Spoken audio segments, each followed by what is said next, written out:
That's the focus of tonight's angle. Now, while Nancy Pelosi licks designer ice cream in Pacific Heights, she still fights like a gutter rat from Baltimore. She uses her speaker's gavel like a hammer against any dissent, and Republicans who don't bow down are pounded as heartless Nazis. When she calls for bipartisanship, what Nancy really is saying is, I need more GOPers who hate Trump. It's not an exaggeration at all to say that loathing Trump is the glue that holds her caucus together. John Trump had brought shame and dishonor to the office of the President of the United States. This president has spent 4 years abusing his power, lying, embracing authoritarianism, radicalizing his supporters against democracy. America has been through a civil war, world wars, a Great Depression, pandemics, McCarthyism, and now a Trumpist and white nationalist insurrection. Now, this is why, by the way, she says no to an investigation on COVID origins, but yes to a committee to investigate January 6th. As if we aren't already spending millions of dollars on a massive Justice Department criminal investigation into January 6th. Well, she pledged bipartisanship, but of course it was all a lie. True to form, she stacked it with vicious Trump-hating Democrats like Adam Schiff and Trump-hating Republican Liz Cheney. Now, Pelosi gave House Minority Leader Kevin McCarthy his own chance to propose committee members, which he did. But because Pelosi wants total control over the proceedings, she vetoed the two most effective Republican members, people who know how to get to the truth, Congressman Jim Jordan and Jim Banks. I say it's all a badge of honor. Well, Kevin McCarthy made the smart move today to pull every Republican member off the committee, denying Pelosi the sheen of bipartisanship for what's obviously a purely political exercise. House Democrats must answer this question. Why are you allowing a lame duck speaker to destroy this institution? This is the people's house, not Pelosi's house. Destroy an institution for your own political gain. America expects more and deserves more. Now, of course, the entire exercise is a sham. Now, I wouldn't be surprised at all if the thing, the report, had already been drafted. I can imagine. Chapter 1, Trump incited the insurrection. Chapter 2, Trump supporters on social media helped drive the violence. Chapter 3, the Capitol Police, infiltrated by Trump supporters, missed obvious signs. Chapter 4, must flag potential threats online before they even act on those threats. Number 5, must spend billions to beef up security and limit public access to the Capitol, if at all possible.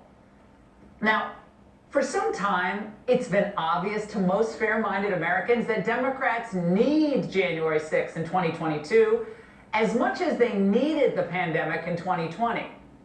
They're not problems to be solved. They're crises to exploit.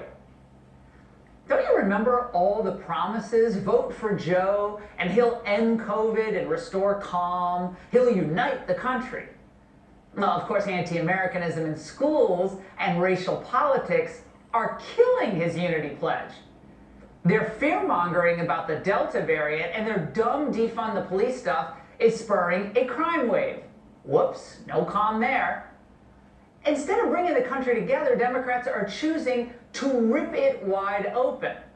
With this death grip they have on January 6th and their obsession with rooting out domestic extremism, they're proving themselves to be wholly unworthy of governing. They are not advancing the interests of America. They're dragging us down and weakening us on the world stage, which Biden talked about tonight. Now, for its part, the Biden administration is doing a lot to already harass and intimidate Americans who supported Donald Trump and who just happened to be at the Capitol that day. I get up, come around the corner, and I hear somebody barking, hands up, FBI. Come around the corner, I've got 6 or 7 guns pointed right at me. We're from the FBI, and we're looking for Brian Grady. Like, well, here I am. Honestly, I've just felt violated by the FBI. Now, this man, Paul Hodgkins, was sentenced to 8 months in federal prison for trespassing in the Capitol. There's no evidence that he assaulted or threatened anyone. He merely walked around.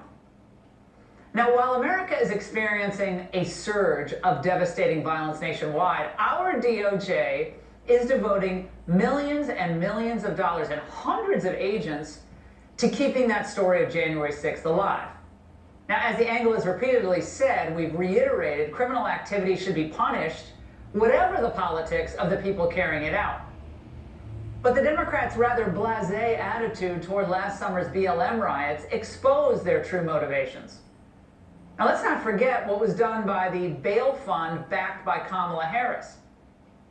The difference, of course, is that January 6th happened to be a huge gift to the Democrats. So they intend to milk it for every last ounce of political benefit they can get. And their implicit message throughout all of this is Republicans who supported Trump are terrorists. Democrats who oppose Trump are patriots. Well, so far in their dragnet, they've arrested 535 people, issued 900 search warrants, had 15,000 hours of surveillance and body-worn camera footage, confiscated 1,600 electronic devices, and issued 80,000 reports. Now, they've used sophisticated facial recognition technology and poured over thousands of exhibits, and still, the FBI are pleading with the public to help ID more than 300 more suspects. This is a very ongoing investigation, and there's a lot more to come. It's one of the largest investigations in the history of this country. Is that correct, sir?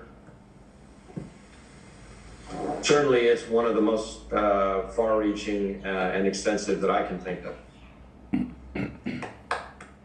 Now, for the past year, Democrats have done everything in their power to keep the country locked down for as long as possible. They'd like to do it again if they could.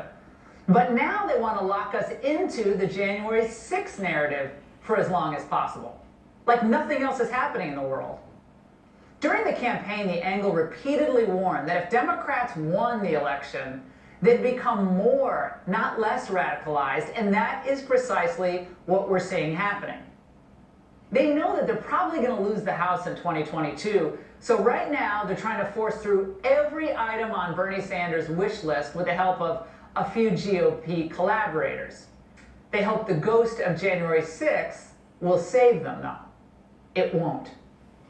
No reasonable person thinks that what happened on January 6th was, as Biden said, the worst attack on the Capitol since the Civil War. Come on, guys.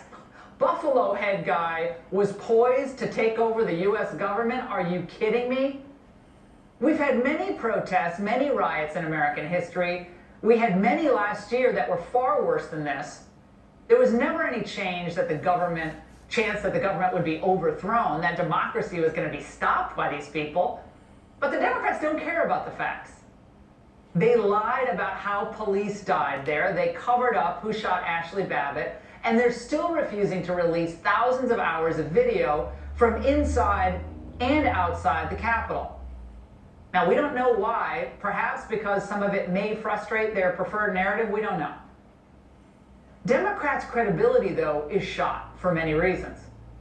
Their 4-year witch hunt against the Trump presidency, as they showcase their own slime balls like Eric Swalwell, please. Their ongoing efforts to undermine U.S. border security by allowing 1 million migrants into the country during a pandemic, but they're supposed to be all for law and order. And their grand conspiracy claims, my personal favorite was this alleged Republican plot to kidnap Governor Gretchen Whitmer. More on that in a moment.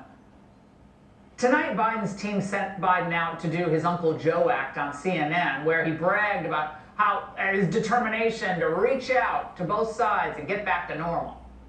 But that rhetoric has no connection to the reality on the ground in Washington. Here in the nation's capital, the Democratic Party has no interest in bipartisanship. They're following Nancy Pelosi and her efforts to poison the well, to accuse Republicans of fascism and otherwise drive their opponents from public life. By standing up to Pelosi and her efforts to pack the January 6th commission, House Republicans, with the usual exception of Liz Cheney, struck a blow for common sense and showed that commission for the kangaroo court it undoubtedly will be.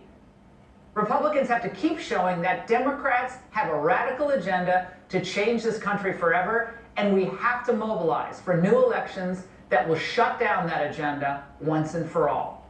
And that's the angle. Joining me now, House Minority Leader Kevin McCarthy.